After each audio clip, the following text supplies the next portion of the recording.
Doktor, sebab Dah saya keluar tak suara? Tak keluar Tak suara, keluar Doktor? suara. Tak keluar suara. Belum. Mungkin doktor kena share tu, ada satu button kat atas tu, Yes. include computer sound. Ya. Sekejap.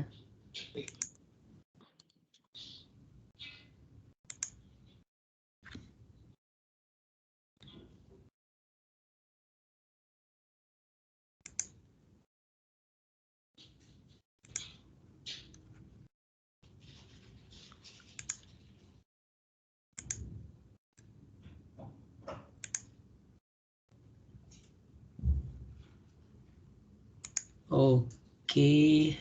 Nampak? Dah nampak? Okey, sekejap ni. Loading kot. Okey. Okey, saya play.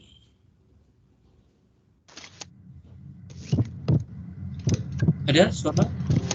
Okey, Doktor. I'm here for you. I take care of you. I give you the things you desire, things you enjoy, but above all, things you need to live. It really wasn't all that easy in the beginning. But I've always moved with the times and got better. From hard manual labor to steam power, then to electricity and automation. Now, I'm standing on a solid foundation. Yet I can't rest on it. I have to keep adapting. So I'm changing even further. I am becoming digital. I create images of myself in the virtual world. With these digital twins, I try out things and optimize myself before becoming real. I gather volumes of data to see how I can make myself even better. I am industry. And I want to get smarter, more flexible, more productive, more efficient, more secure, and far more personalized. But nobody can do it alone. I rely on a strong partnership between technology providers, suppliers, and users. I need people who understand exactly how I function, who exploit previously unimaginable potential with cutting-edge technologies. People who will accompany me on the path to the digital future.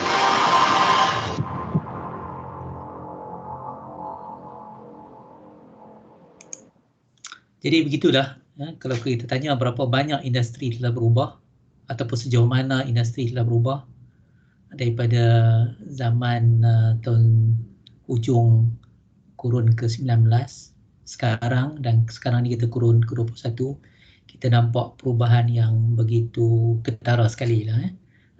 Industri daripada very manual, guna masa, sekarang ni banyak guna computing, IT, networking, AI yang seperti mana disebut oleh Dr. Jeffrey Zal tadi, kemudian big data, kemudian saya akan perkenalkan lagi beberapa teknologi baru yang menjadi sebahagian daripada proses pendigitalan. Jadi kalau kita tak mengikuti perkembangan industri IR 4.0 ni, maka kita tidak lagi akan kompetitif. Contohnya dalam penghasilan kereta contohnya. Kalau kita tengok kilang Tesla ni dah tak ramai orang. Banyak robot yang bekerja siang dan malam, dia tak tahu letih. Tak ada mogok.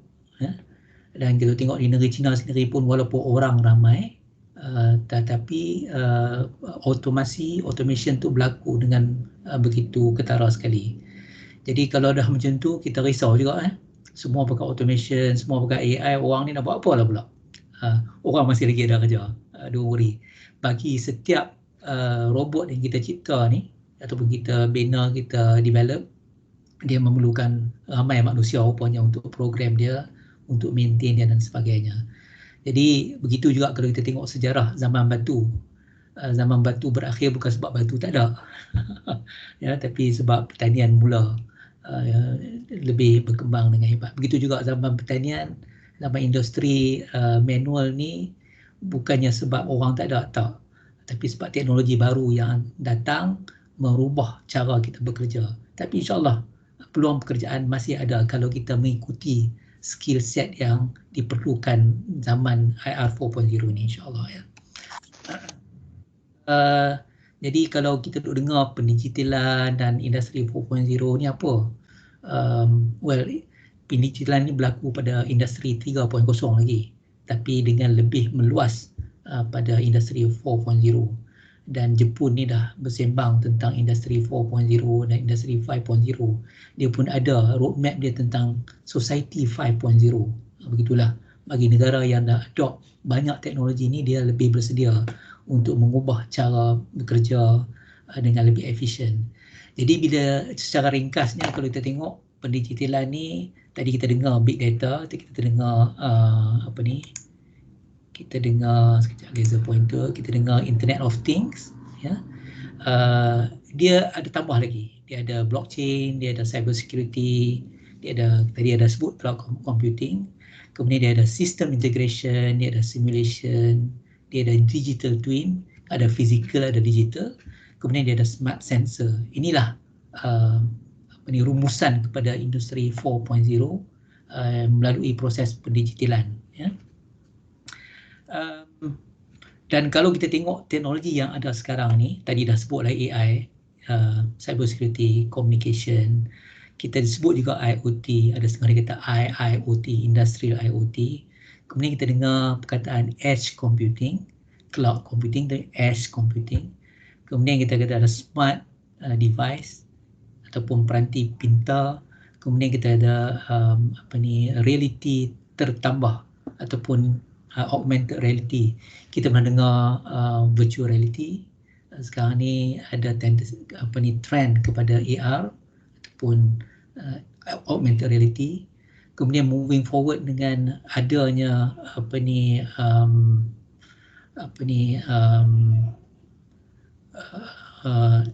kelajuan komputer yang lebih hebat di masa yang akan datang seperti quantum computing, maka kita akan nampak teknologi ER ataupun extended reality ini akan berkembang dengan lebih dekat, lebih cepat dalam masa 5 hingga 10 tahun lagi yang akan datang.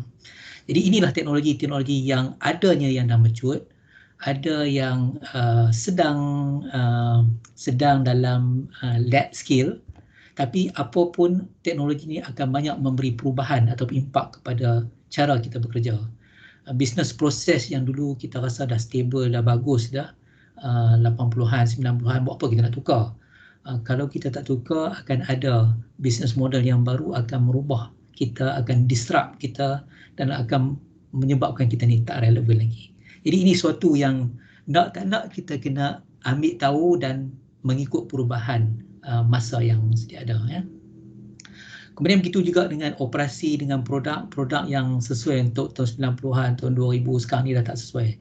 Kalau kita tengok dulu kita beli kereta ni tak ubah sangatlah. Ada 2 tahun kita pakai model tu lebih kurang okey lagi. Sekarang ni 2 tahun dalam masa 5-6 bulan dia buat keluar model baru, rupa baru dan sebagainya, menyebabkan kita ni tahu.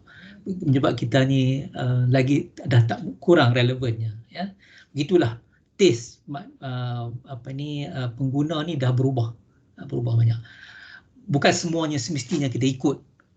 Kalau handphone tu tukar 2-3 bulan, ya, bankrupt lah kita macam tu kan. Saya pun tak tukar macam tu. Saya kalau boleh 2 tahun saya pakai, 2 tahun pun okey je lagi kan, asalkan dia serve kita. Tapi kita kena tahu sebagai pengeluar, kita kena tahu taste masyarakat, pembeli yang berubah-ubah, dan kita kena meet. Kalau tidak, kita akan tidak relevan, ya, syarikat kita tidak akan relevan. Begitu juga dengan pengurusan, sebab teknologi berubah, taste daripada customer berubah, maka pengurusan juga turut akan berubah, ya, dari segi strateginya, dari segi corak organisasinya, lebih lean, lebih tidak hierarki lagi, lebih mendata, ya. Dan penukaran atau change management ni akan terus berlaku. Kadang-kadang kalau saya di Petronas ni agak letih lah, change management tak habis-habis, ha? Setahun 2 tahun kita tengok restructure. Ada syarikat yang dulu kita tengok aktif besar, sekarang ni telah digabungkan dengan syarikat-syarikat lain. Begitulah akan terus berlaku disebabkan teknologi, disebabkan perubahan pada stakeholder.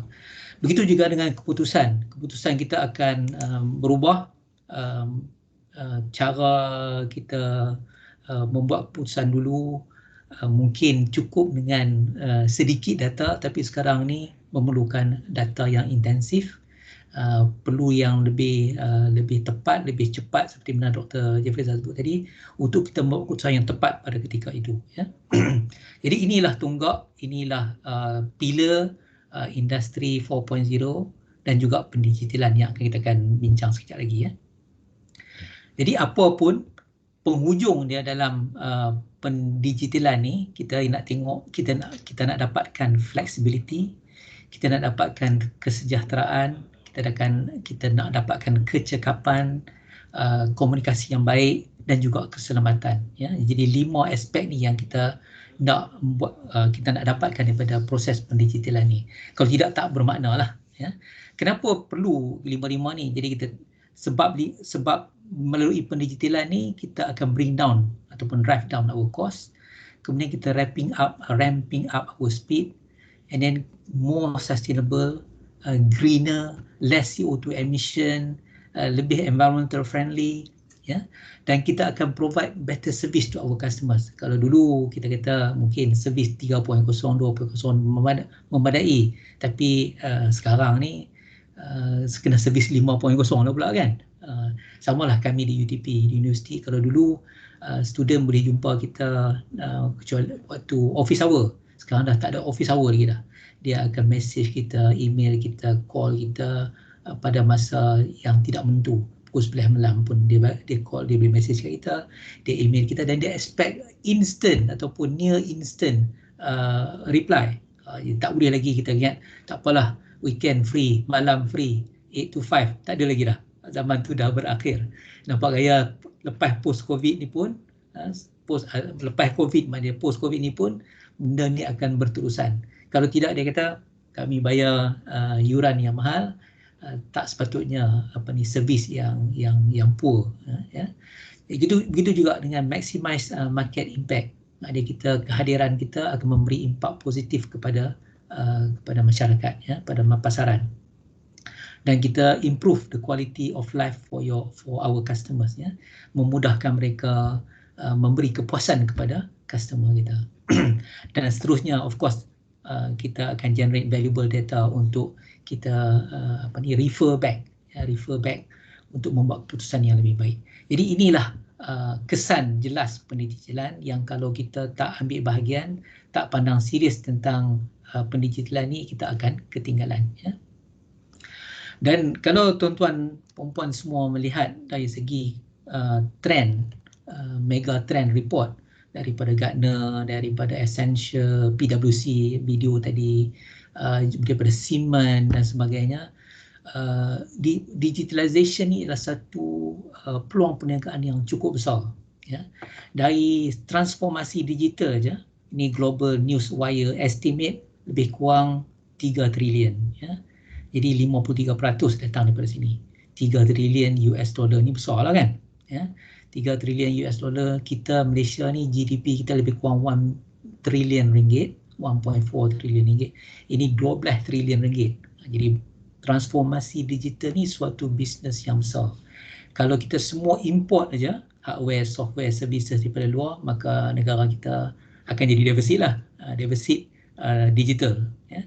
Begitu juga dengan tenaga boleh diperbarui ataupun renewable energy.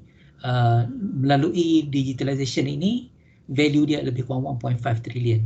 Begitu juga lah dengan sektor-sektor lain. Jadi menunjukkan bahawa kalau kita menguasai digitalization dan juga transformasi digital ini, maka kita berpeluang untuk merebut kek yang besar untuk bisnes, ya.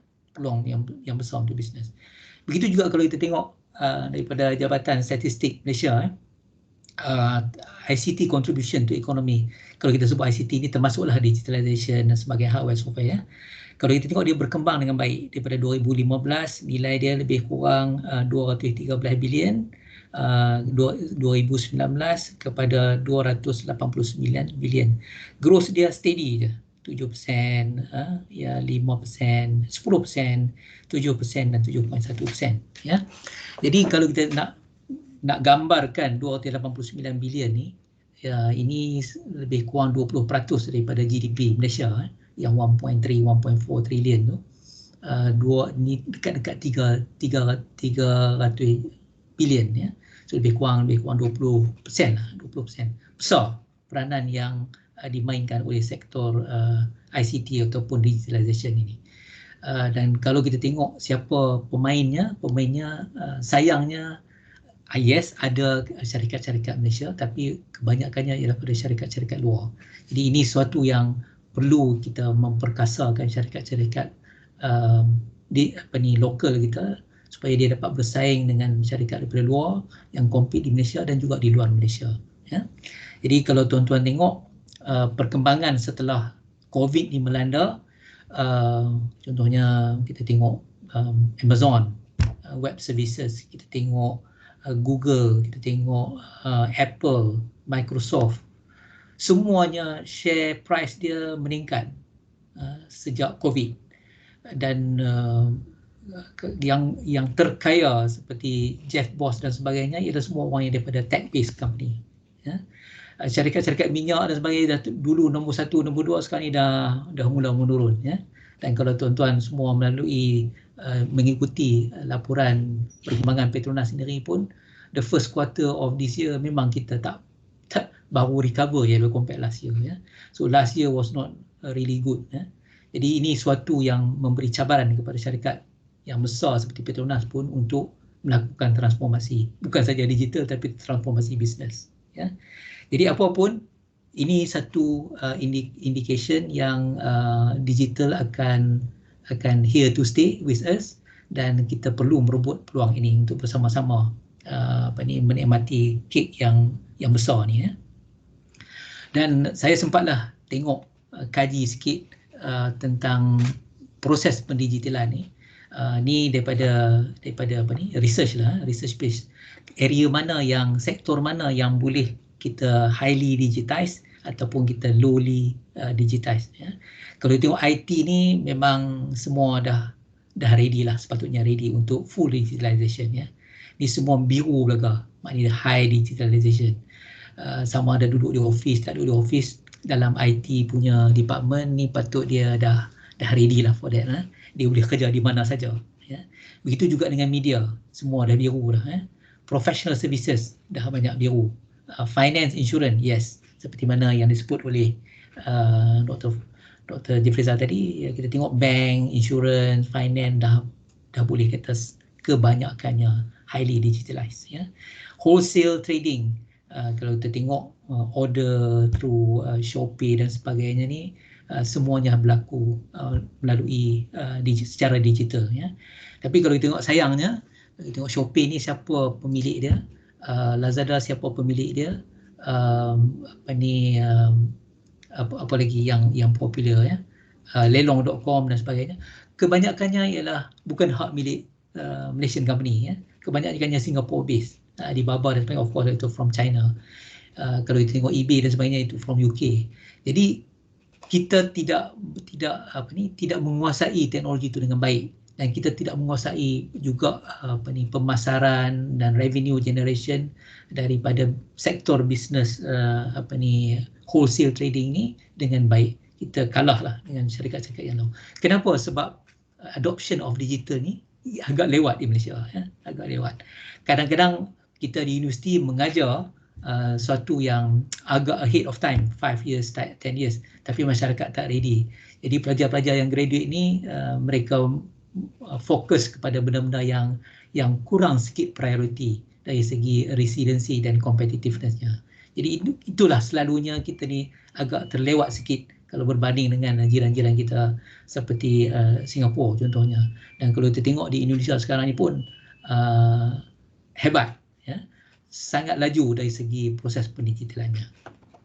Begitu jugalah dengan sektor-sektor lain, real estate, hospitality, construction, agriculture.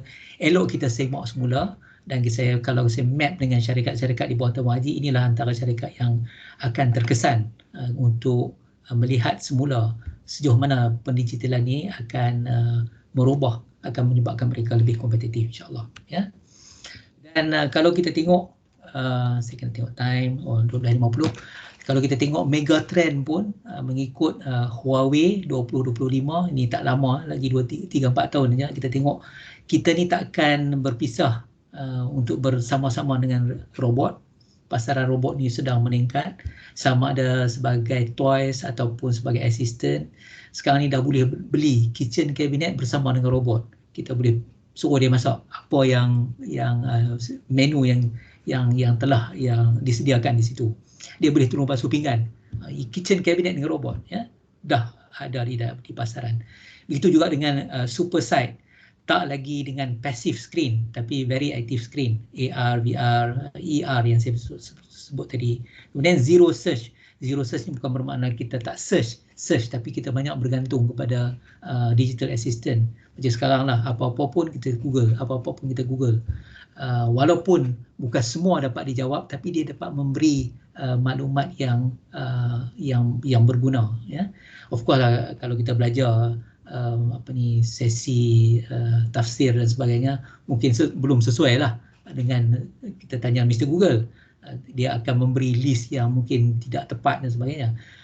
Jadi perlu lagi diperbaiki quality of search engine, dan saya tak pelik kalau dalam masa 3-4 tahun lagi ada syarikat yang very fokus, dia akan fokus kepada quality of search. Ya.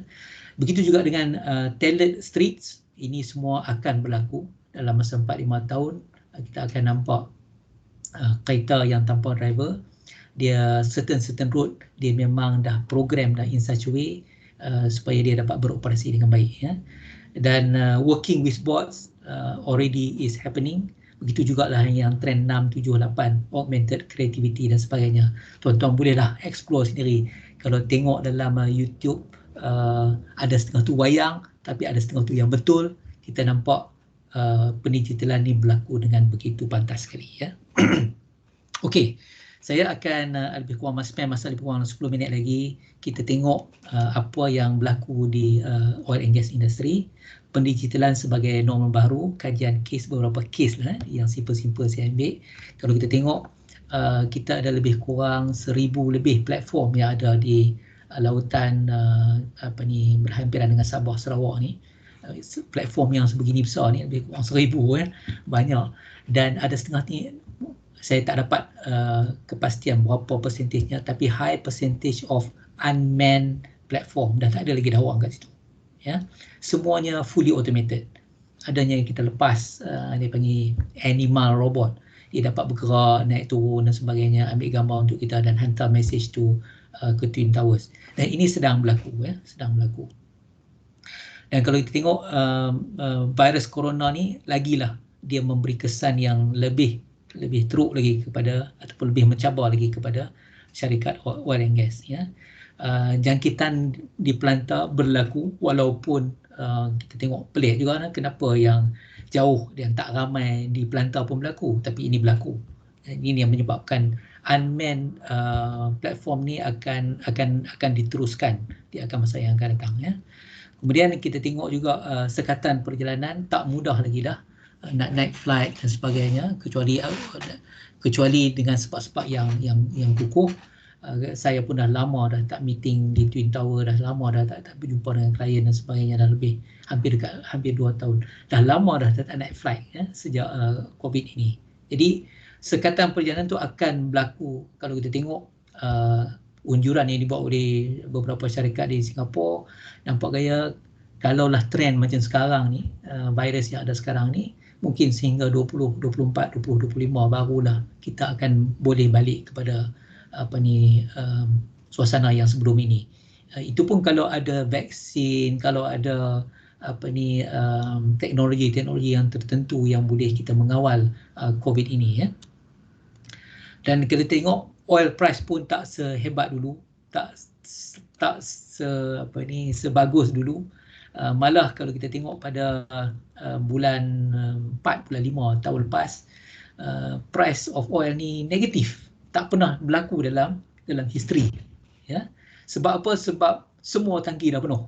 Production high tapi tak ada demand. Ya. Ini berlaku dan dilalui oleh semua syarikat-syarikat minyak.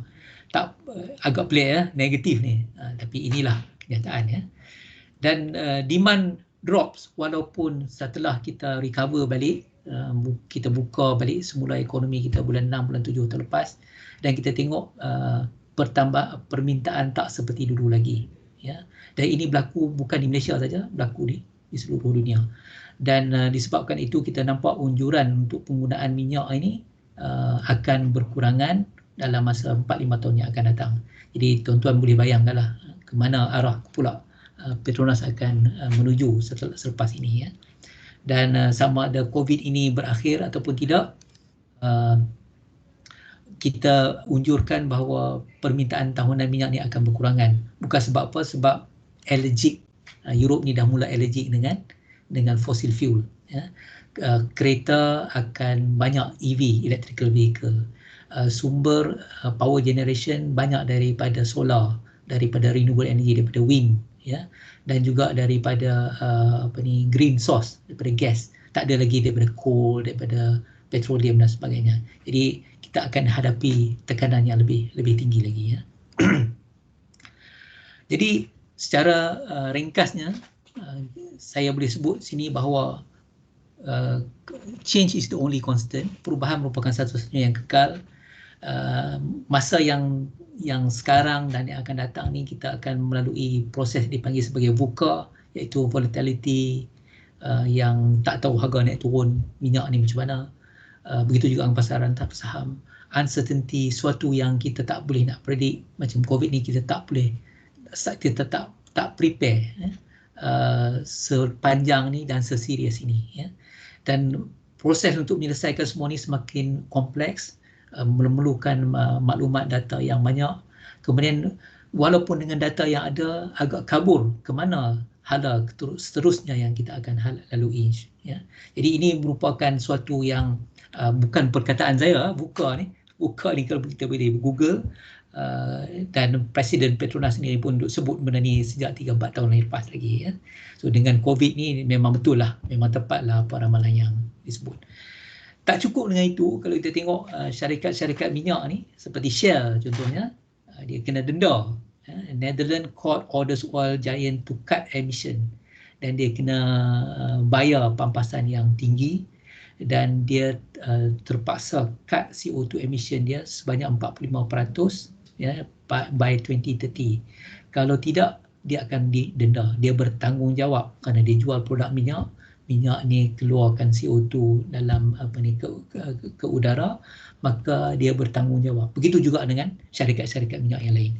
Jadi kalaulah di Netherlands yang Belanda ni, Shell ni berasal daripada Netherlands pun denda syarikat dia, kita akan nampak trend ini akan berlaku di Europe, akan berlaku di US, dan juga akan berlaku di some other part of the world.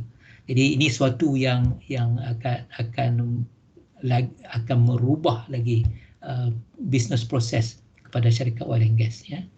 Dan kalau kita tengok bahawa ni Wan Zhuo ni merupakan our former President Petronas.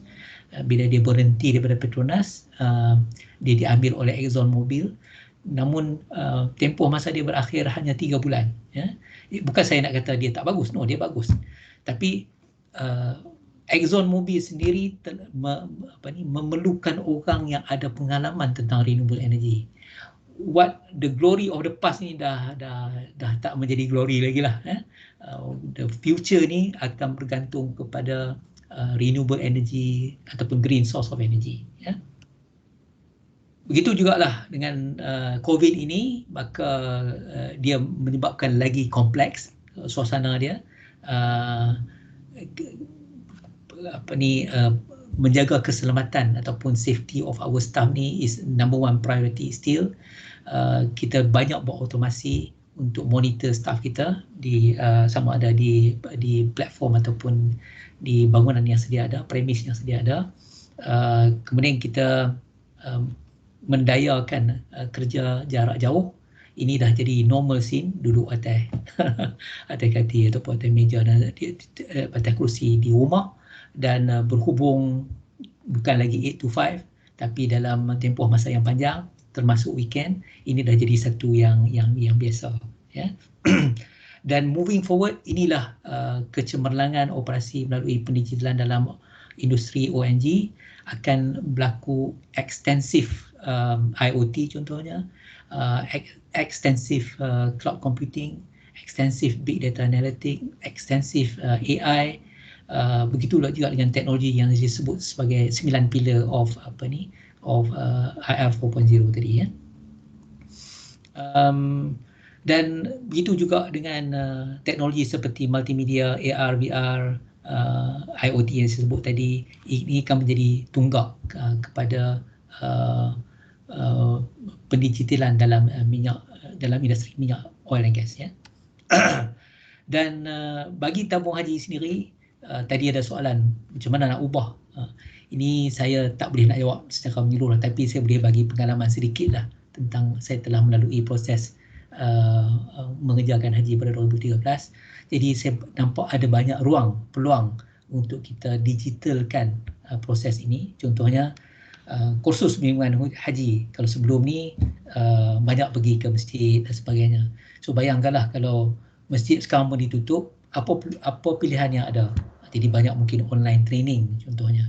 Dan saya sendiri pun dapat keputusan untuk pergi mengerjakan haji itu agak lewat. Bulan 5 baru saya dapat. Bulan 8, bulan 9 dah nak kena pergi, ya. Jadi persediaan tu kurang sebenarnya. Jadi banyak melalui video-video dalam YouTube dan sebagainya. Itulah proses saya. Alhamdulillah, saya rasa melalui digital ni pun tidak kurang baiknya. Of course tak samalah dengan fizikal, kan. Tapi ini sepatutnya menjadi satu pilihan, dan kursus-kursus haji ini boleh dimodulkan dengan lebih teratur supaya kita dapat follow, ya. Apatah lagi dengan saya sebut tadi Gen Z, Gen Alpha, dalam masa 5-10 tahun mereka akan mengerjakan haji. Mereka mungkin tidak ada kecenderungan untuk pergi belajar macam zaman saya dan sebelum saya, ya. Mereka lebih selesa dengan tengok video dan sebagainya, pakai HMD, head mount display untuk experience sendiri secara virtual di tanah suci Mekah, ya. Begitu jugalah dengan aktiviti-aktiviti lain yang boleh kita melalui proses pendigitalan untuk menambah baik operasi haji. Jadi ini boleh kita bincanglah, ini secara kasar je lah. Apapun penghujungnya, kita akan bagi flexibility kepada jemaah haji untuk kesejahteraan mereka, untuk menambah lagi kecekapan dan kos efektifnya operasi tabung haji, ada komunikasi yang lebih baik, dan akhirnya insya-Allah memberi keselamatan kepada pengguna haji, insya-Allah, ya.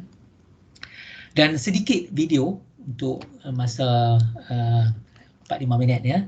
Kalau kita tengok tadi video semua banyaknya barat, ya. Pendigitalan ni yang sebenarnya berlaku cut across many sectors here in Malaysia, ya. Jadi kalau tengok ni seorang yang dulu bukan orang pertanian, nama Encik Munir nama dia, dan dia telah invent, ini satu yang saya rasa baik untuk kita contohi. Dia tak bergantung kepada hardware software yang mahal, dan is affordable. Tanam cabai 5 ekar, tapi dia boleh menggunakan IoT, ya, Internet of Things. Jadi eloklah kita tengok sekejap, ya, insya-Allah.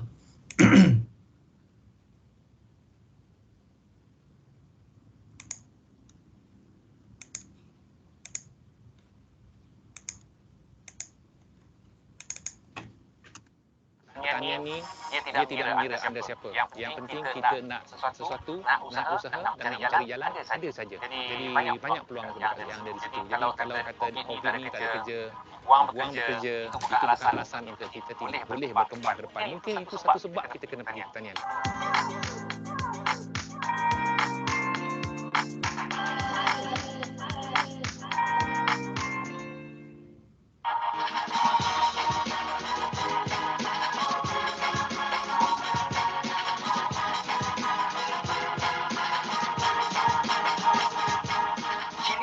Dengan masyarakat kita memang tak dapat dipisahkan. Tak lengkap rasanya hidup kalau tak ada cili. Sebab kata Encik Munir, hidup kita ni ibarat cili.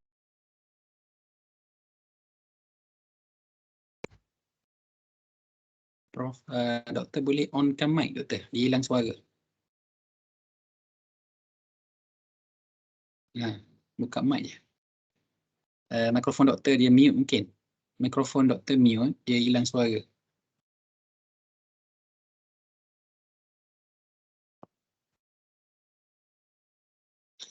Doktor punya mikrofon, unmute, boleh unmute.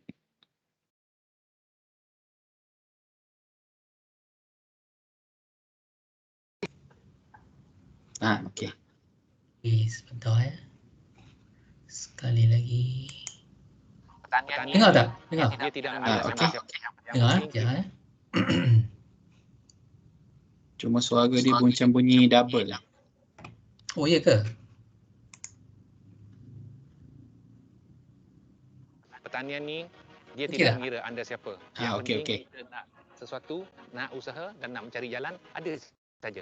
Jadi banyak peluang dekat yang ada di situ. Jadi kalau kata COVID ni tak ada kerja, dibuang bekerja, itu bukan alasan untuk kita tidak boleh berkembang ke depan. Mungkin itu satu sebab kita kena pergi ke pertanian.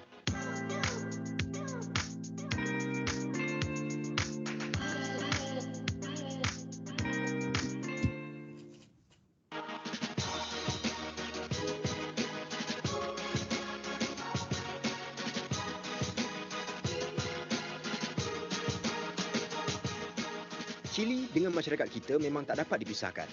Tak lengkap rasanya hidup kalau tak ada cili. Bak kata Encik Munir, hidup kita ni ibarat cili. Kita mesti pedas.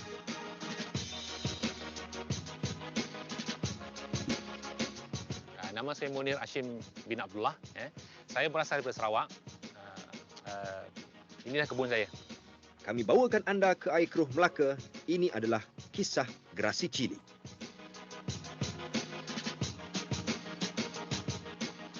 Masa saya mula bergiat dalam pertanian tu, pada bulan pertama yang saya buat tu, agak menarik sebab bila saya balik ke Sarawak tu, saya bawa beg.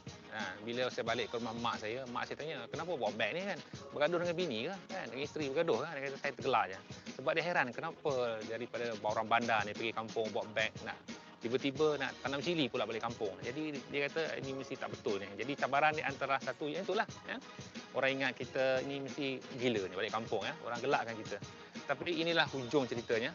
Kita menanam lebih daripada 100,000 pokok dah yang kita buat. Dan impak dia kepada sekeliling sangat besar. Sebab itu bila di zaman COVID orang kata susah nak cari pekerjaan, tidak ada income. Sebenarnya banyak peluang di pertanian sebenarnya. Cuma kita kena tahu di mana kita nak mencari. Selain daripada mencari peluang, apa faktor lain untuk berjaya? Pertanian itu sebenarnya luas. Jadi kita tak perlu kata kena mencari bekerja ke, tak perlu. Tak ada tanah, bukan masalahnya. Tidak ada modal, agrobank ada. Tidak ada bantuan, kita ada pertanian yang boleh beri kita kebantuan. Tak tahu nak jual kat mana, nak berkumpulan kat mana, gerasi cili ada. Jadi kita ada satu ekosistem yang luas. Bila kita ada satu ekosistem yang luas, tidak mustahil ladang macam ni anda punya. Encik Munir ni sebenarnya minat sangat dengan teknologi. Tapi macam mana agaknya dia boleh terlibat dalam pertanian? Saya sebenarnya dulu bercita-cita nak jadi inventor, pencipta. Saya suka buat robot sebenarnya dulu masa kecil. Macam mana robot-robot? Sampai saya buat robot tu, saya pergi ambil plywood tak guna tu, gali lubang. Dan saya dah tingkatan 3, saya dah ada 3 repair radio TV masa tu. Jadi saya terkenal dengan repair di tempat saya dulu. Saya suka elektrik. Jadi saya fokus kepada teknologi masa tu. Saya banyak buat program, kita buat programming, saya buat e-government system. Bila dah 18 tahun, saya nampak saya tak ada contribution kepada masyarakat. Apa yang selain daripada buat duit, takkan ini saja. Then I realise I need to help my people in kampung. Yang ada di Sarawak tu, yang di kampung saya ada adalah tanah. Bila saya tengok tanah, kena tanam something. Di situ saya fikir, apa yang saya kena tanam orang kampung ni boleh hidup. Dan satu benda yang sangat penting saya tengok ke situ adalah di dalam pertanian, banyak sangat peluang. Terlebih terutama dari segi menggunakan teknologi ni untuk memberikan input yang lebih tinggi, pengurusan lebih baik dalam pertanian. Saya dulu mengingatkan bahawa pertanian ni benda semua dah ada. Sebenarnya banyak lagi benda ada. Dan banyak benda yang saya boleh apply. Contohnya ni. Selalu orang cerita mengenai IoT ni. Apa dia IoT. Jadi apa yang kita tengok di sini, kita buat sendiri. Jadi bila kita cerita pasal IoT ni, selalu ingat ini nak design mungkin kos dia akan berjuta-juta. Sebenarnya tidak. Jadi kita tahu benda ni sebenarnya murah ya. Jadi tidak padunya ditakuti oleh petani-petani kat luar sana. Selalu bila orang cerita pasal IoT ni dia over design. Terlalu banyak LED, terlalu benda yang tidak penentu. Kadang-kadang kos menjadi tinggi. Jadi itulah IoT. Di samping ini juga benda ni diintegrate dengan wireless. Jadi dalam ni kita ada saya boleh tengok kamera dan sebagainya dan kita integrate dengan voice command ya. Sebagai contohnya, okay Google, turn on Omega 1. Okay, turning on Omega 1. Ini dia akan menyala. Ya. Tengok lampu dia. Mana ini dia tengah mengepam ke ladang. Turning on Omega 1. Jadi dia akan sedut daripada power ya. Saya nak tutup dia pun boleh juga. Okay Google, turn off Omega 1. Alright, Dia turning tutup. off Omega 1. Jadi benda ni benda yang simple yang kalau kita tak perlu. Tetapi dalam situasi yang selalu benda ni dikawal oleh secara automatik oleh sistem yang ni ya. Jadi kita tak perlu. Jadi sistem yang sebesar macam ni 5 kilowatt dengan 5 kilowatt kita boleh buat ladang seluas 5 ekar sekali ya. 5 ekar, 10 ekar dan seterusnya kita tambah saja. Dan kos dia sebenarnya lebih murah kalau kita banding dengan yang di ladang yang kat sana tu, lagi murah sebenarnya. Kerja lebih senang sebab sistem yang bancuh baja untuk kita ini kalau tak cukup baja ya, sistem ni akan berbunyi, dia akan bancuh sendiri. Dia tengok isi ni, dia automatik, tak cukup dia tambah. Secara sendiri kita tahu ya. Kalau yang ini maknanya kalau berbunyi siren kat luar tu maknanya ada dua benda. Kalau dia sentiasa berbunyi maknanya pekerja kita yang tak tahu IoT ni pun akan faham. Oh ini ada benda tak kena. Kita nak pertanian ni bukan 4.0 saja. Kita orang kata IoT 4.0. Tapi business model pertanian tu masih lagi 1.0. Jadi kita kena business pertanian mesti 4.0. IoT 4.0. Cara melayan petani 4.0. Cara kita berniaga 4.0. Baru kita betul 4.0. Jangan IoT je 4.0 tapi kita tak suka bantu orang lain. Itu bukan 4.0. Jadi social enterprise kena 4.0. Okey. Pertanian ni itu je. Pengurusi, over to you. Saya cuba ringkaskanlah tengah hari ni. Okey. Baik, alhamdulillah, terima kasih Dr. Mak Kamil. Itulah kita tengok tadi perubahan. Maksudnya sekarang ni kita kena berpijak di bumi yang nyata. Dunia sekarang tak sama macam dulu. Sekarang ni lebih cepat, mudah dan pantas. Kan? Okey. Jadi doktor, saya tengok di ruangan chat doktor ada satu soalan. Doktor boleh tengok ke? Boleh, ya. Yang pemerintah Arab Saudi telah mula memajukan beberapa kawasan di Tanah Arab untuk tujuan pelancongan kerana backup plan untuk kepada minyak di pasaran dunia telah mula bertukar kepada elektrik.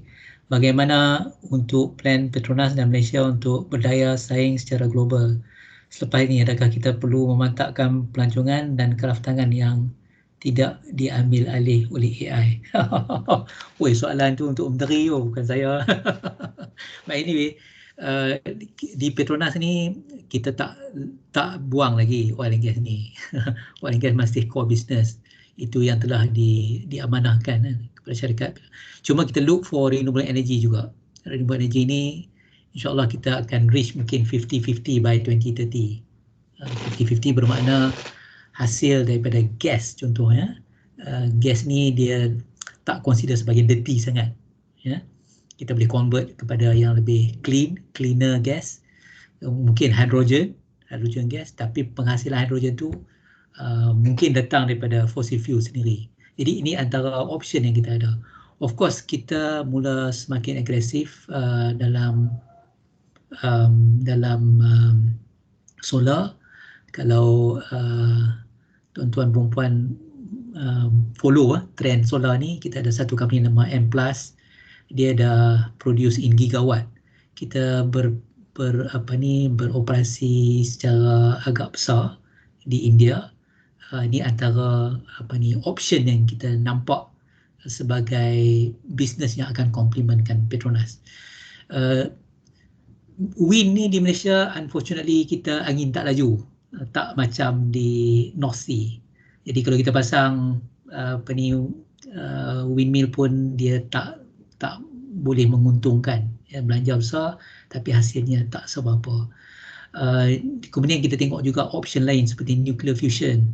Ini antara yang bukan nuclear plant yang dulu. Nuclear fusion ni antara teknologi-teknologi baru yang masih lagi dalam lab scale, dan kita nampak ini antara potensi yang patutnya Petronas venture. Begitu juga dengan option lain. Kadang-kadang di Petronas ni now we are thinking very radical lah. Suatu yang kadang-kadang mungkin tak ada kena-mengena dengan oil and gas langsung. Ya. outer space contohnya. Ini pun satu yang kita masih lagi dalam peringkat kajian. Now kalau Saudi sendiri pun start looking for other industry, so kita faham lah ke mana hala oil and gas ini akan ditujukan. Dan pelancongan ni kalau di Malaysia, yes, kita banyak pelancongan produk. Tapi kalaulah dengan COVID ni, kita tengok sendiri kan, kita faham ni, hotel, pelancongan atau sektor yang paling terkesan is a $15 billion industry di Malaysia. Taklah besar sangat, 15 billion ni 15% daripada pertanian kan. Tapi dia hire ramai orang, lebih kurang 40-50 ribu di bawah sektor pelancongan. Ini suatu yang besar. So tak tahulah bagaimana ini dapat diperkembangkan di Malaysia kalau COVID ni tak berakhir. Kalau COVID berakhir, alhamdulillah, insyaAllah kita akan ramp up baliklah produk pelancongan kita. Cuma proses untuk melancong di Malaysia ni ataupun di dunia macam tadi Dr. Jeffrey sebut, tak lagi melalui travel agent, banyak online. So online sistem yang menggunakan AI dan sebagainya ni perlu dibangkitkan, dibangunkan dengan baik dan lebih efisien dengan price yang kompetitif untuk menawarkan produk yang terbaik pada pengguna. Ya. Saya tak tahu itu mungkin jawab soalan tu kan. Jadi kalau soalan yang daripada Petronas tu sendiri itu memang kami soul searching. Ya, insyaAllah. Lagi ada soalan lain ataupun penambahan untuk berkongsi? Okey, ada apa-apa lagi ke? Kita dah nak sampai penghujung program kita dah ni. Kalau ada apa-apa.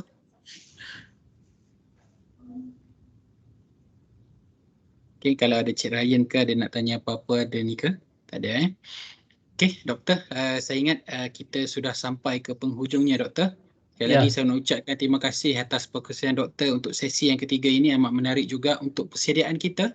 Tambahan kita berada di orang kata musim pandemik COVID-19. Betul apa Doktor kata, dan video tadi kata bukan kata jadi halangan untuk kita tidak mengusahakan sesuatu. Kalau kita pandai membuat ataupun inisiatif ataupun inovasi sesuatu, pasti kita akan dapat sesuatu yang tersebut yang kita impikan. Baik Doktor, sebelum kita nak tamatkan kita punya sesi dan juga program kita, ada eloknya juga kita minta kerjasama semualah untuk onkan kamera. Kita nak ambil bergambar sikit lah. Yang dia berada di talian hampir 140 lagi ni. Jom kita onkan kamera. Doktor kita, panel-panel kita yang 3 ini kita jemputkan nak tengok juga wajah-wajah warga tabung haji. Jom kita onkan kamera sekejap.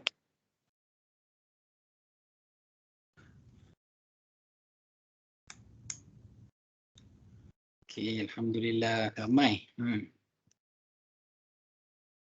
Syafiq. Ya. Terima kasih Syafiq. Saya Khairil daripada UTP. Ya. Okey, actually kami ada sediakan satu link kepada semua staff-staff TH yang hadir pada hari ini. So di dalam link tersebut kami akan letakkan di chat untuk kita nilah nak capture sekiranya ada staff-staff TH yang berminat untuk nak participate dengan training. This is antara kita kata kerjasama antara saya dengan UTP dengan Cik Ryan lah under TH untuk kita nak capture interest daripada TH untuk participate dengan training yang ada di UTP lah untuk kos-kos berkaitan tadi lah. So nanti kami akan post dekat ni lah, ya Cik Syafiq.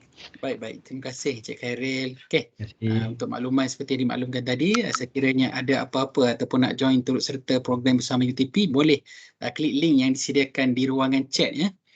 Begitu juga kalau tengok di ruangan chat ada borang maklum balas. So mohon rakan-rakan yang terlibat hari ini untuk klik link dan untuk bagi maklum balas. Jom kita ambil gambar sekejap. Okey, sekejap 1, 2, 3. Okey, kita buat best sekali boleh? Alright, sekejap ya. Okay, 1, 2, 3. Okey, alhamdulillah.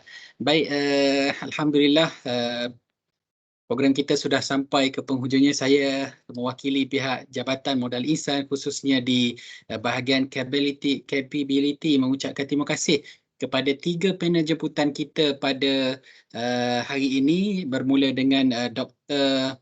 Nur Syakira Dr. Jeff Rizal dan tidak lupakan Dr. Ahmad Kamil sebentar tadi. Dan saya tidak lupakan juga terima kasih kami di pihak Jabatan Modal Ihsan kepada semua warga tabung haji yang terlibat pada hari ini.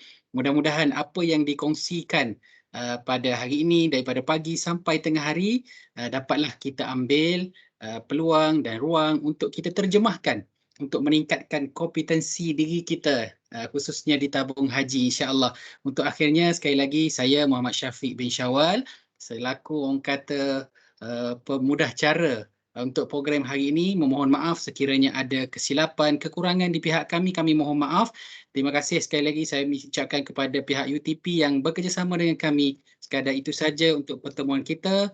Wallahu a'lam. Wassalamualaikum warahmatullahi taala wabarakatuh. Kita tutup pertemuan kita dengan tasbih kafarah dan suratul Asr. Subhanakallah. Asyhadu an la ilaha illa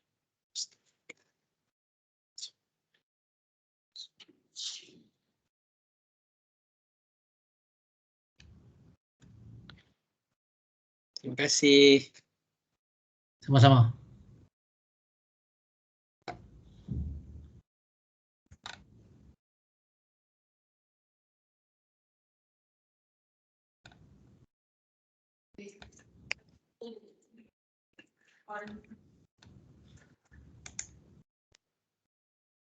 Alhamdulillah, terima kasih barisan speaker daripada UTP. Terima kasih banyak.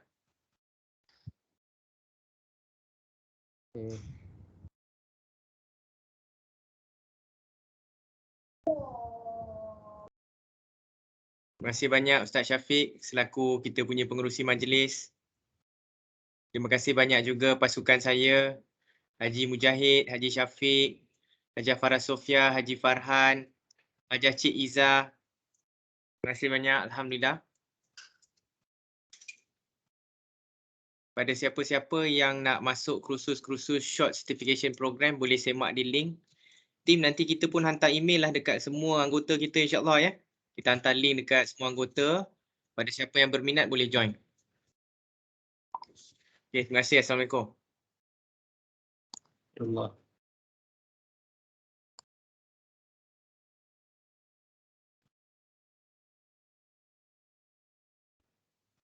Okey, Mujahid, Izzah, Syafiq. Terima kasih banyak insya-Allah. Terima kasih Ustaz. Okey, assalamualaikum. Salam. Waalaikumsalam warahmatullahi wabarakatuh.